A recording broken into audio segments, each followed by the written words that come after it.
In international diplomacy, words can build or destroy bridges. The language leaders use is not just rhetoric, it can shape alliances, fuel conflicts, and even alter the course of history. Every statement, especially from powerful nations, carries weight far beyond its immediate audience. A recent accusation by U.S. President Donald Trump against Colombian President Gustavo Petro has ignited tensions not only between two leaders, but between their nations. The world's media quickly picked up the story, amplifying its impact and sparking heated debates across continents. On October 19, 2025, Trump labeled Petro a drug lord on social media, bypassing traditional diplomatic channels. This wasn't a private conversation or a closed-door meeting, it was a public declaration, instantly accessible to millions, and impossible to ignore. This accusation challenges Colombia's identity and its partnership with the U.S. in the war on drugs. For decades, Colombia has worked closely with the United States to combat drug trafficking, often at great cost. Now, that partnership is under scrutiny, and the trust built over years is at risk of unraveling. The timing and platform of this claim were designed for maximum public impact. By choosing social media, Trump ensured the message would spread rapidly, reaching not just politicians and diplomats, but ordinary citizens around the globe. The world watched as the story went viral, fueling speculation and uncertainty. Petro, Colombia's first leftist president, sees this as a political move to undermine his government. He has faced opposition both at home and abroad, and this accusation adds a new layer of complexity to his presidency. Supporters rally behind him, while critics seize the moment to question his leadership. The accusation affects regional security and stability, raising questions about future U.S. foreign policy. Security forces are on alert, and analysts warn that such rhetoric could destabilize not just Colombia, but neighboring countries as well. The stakes are high, and the consequences could be far-reaching. Latin American nations are now on alert, watching how the U.S. handles its neighbors.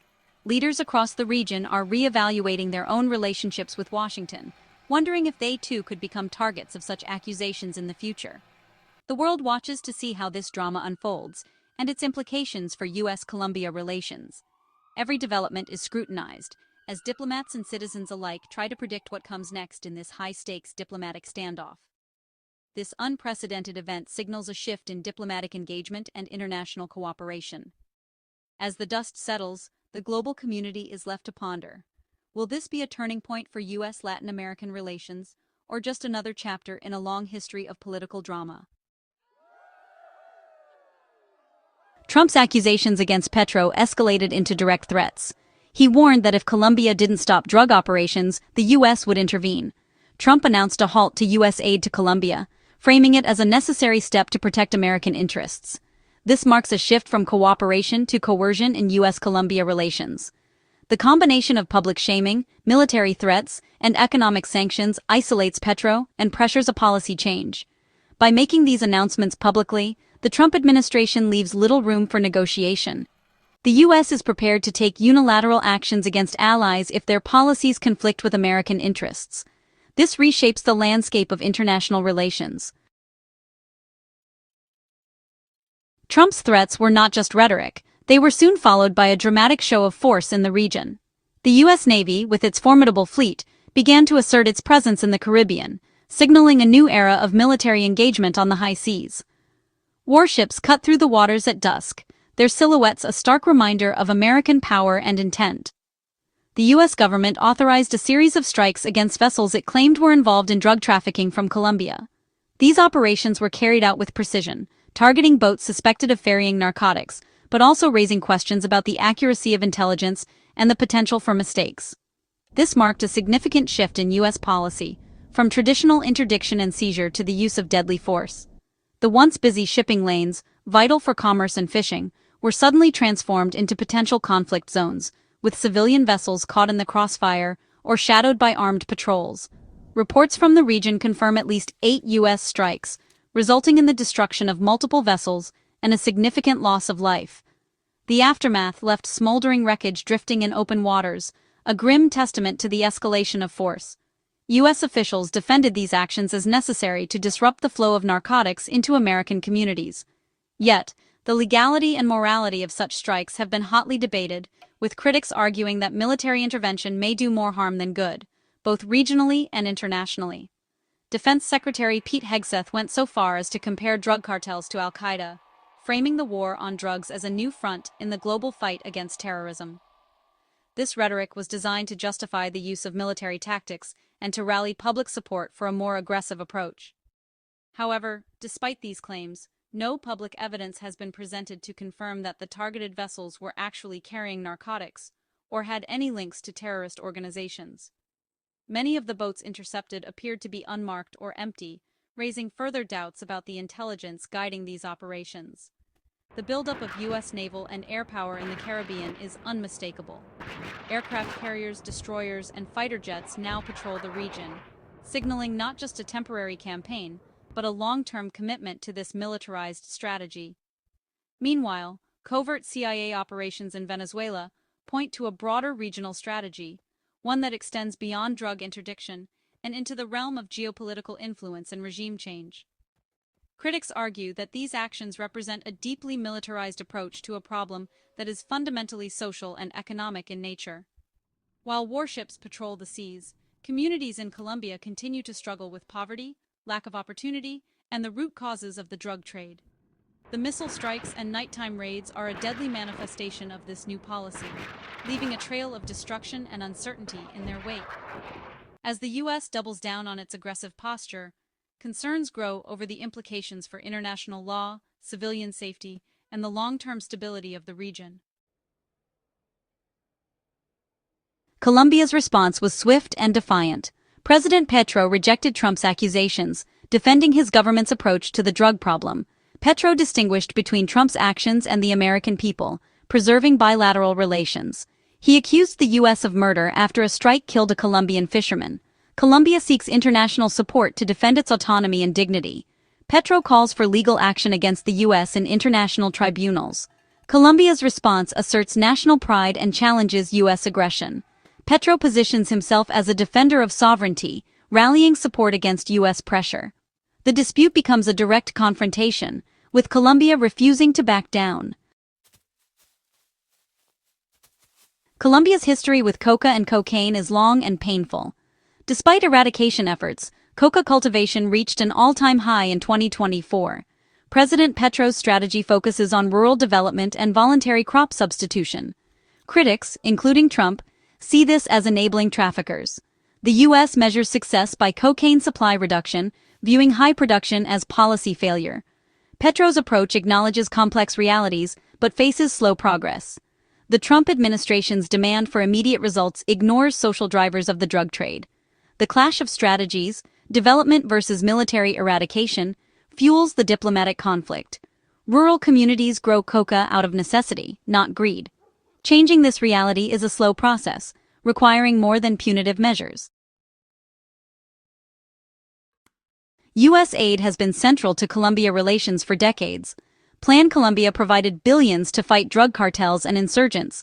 Aid funded military equipment, training, and crop eradication. Colombia became a key U.S. ally in Latin America. Critics highlight negative consequences like human rights abuses and environmental damage. U.S. aid has decreased in recent years, reflecting policy shifts. Trump's decision to halt aid escalates tensions, dismantling a cornerstone of relations. The move challenges Colombia financially and operationally. The era of partnership is over, replaced by demands and punishment. Economic leverage becomes a weapon to force policy changes. The October 2025 confrontation didn't happen in isolation. Tensions between Trump and Petro had been building over drug policy disagreements. In September 2025, the U.S. added Colombia to its list of non-cooperative countries in the drug war. This damaged Colombia's reputation and signaled a hardline U.S. stance. Threats of visa revocation and tariffs on Colombian imports increased pressure. These actions created hostility and mistrust, making diplomacy difficult. The groundwork for a crisis was laid, with Trump's accusations as the climax. The conflict had been simmering, finally boiling over into a public confrontation. The crisis reflects a period of deteriorating relations. The events of October were the culmination of months of tension. International condemnation followed U.S. actions.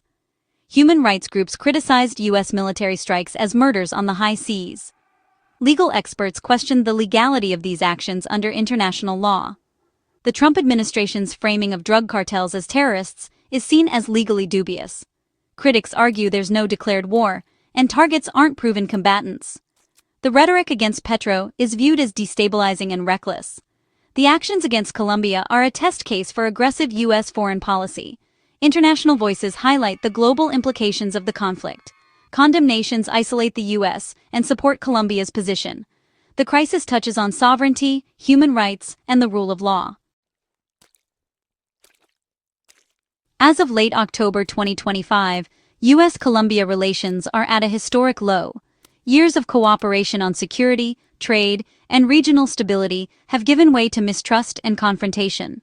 The diplomatic chill is evident not only in official statements, but also in the visible absence of high-level meetings and joint initiatives. Both nations now find themselves at a crossroads, with the world watching closely. President Trump shows no signs of backing down, maintaining a robust military presence in the Caribbean. U.S. forces continue their patrols, signaling Washington's determination to project power and deter any perceived threats. This show of force has only heightened tensions, raising concerns among neighboring countries about the risk of escalation. Meanwhile, President Gustavo Petro stands firm, pursuing legal and diplomatic challenges to U.S. actions. His administration has called for international mediation and is working to rally support from regional partners. Petro's approach is calculated, aiming to assert Colombia's sovereignty while avoiding direct confrontation. The standoff is at an impasse, with no clear path to de-escalation. Negotiations have stalled, and both sides appear unwilling to make the first move. The diplomatic deadlock has left many wondering how long this tense status quo can last. In response, Colombia seeks international support, reaching out to allies and neutral parties alike. Legal challenges in international courts could create new battlegrounds, potentially drawing in other nations and organizations. The stakes are high, and the outcome remains uncertain. The cutoff of U.S. aid forces Colombia to adjust its strategies, risking instability in key sectors like agriculture, security, and public health.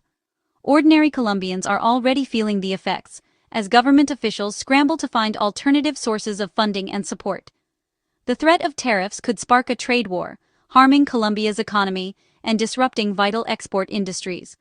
Investors are growing wary, and the Colombian peso has come under pressure, adding to the uncertainty facing businesses and workers. As the crisis deepens, Colombia may be pushed toward alliances with U.S. rivals such as China and Russia. These new partnerships could reshape the country's foreign policy and alter the balance of power in the region, with long-term consequences for both nations. The regional balance of power is at risk, with potential ripple effects across Latin America. Neighboring countries are watching closely, wary of instability spilling across borders and the possibility of a broader geopolitical realignment. The path forward is uncertain, and the stakes could not be higher. Only renewed diplomacy, trust-building, and a willingness to compromise can prevent further deterioration. The world now waits to see if cooler heads will prevail, and a new chapter in U.S.-Colombia relations can begin.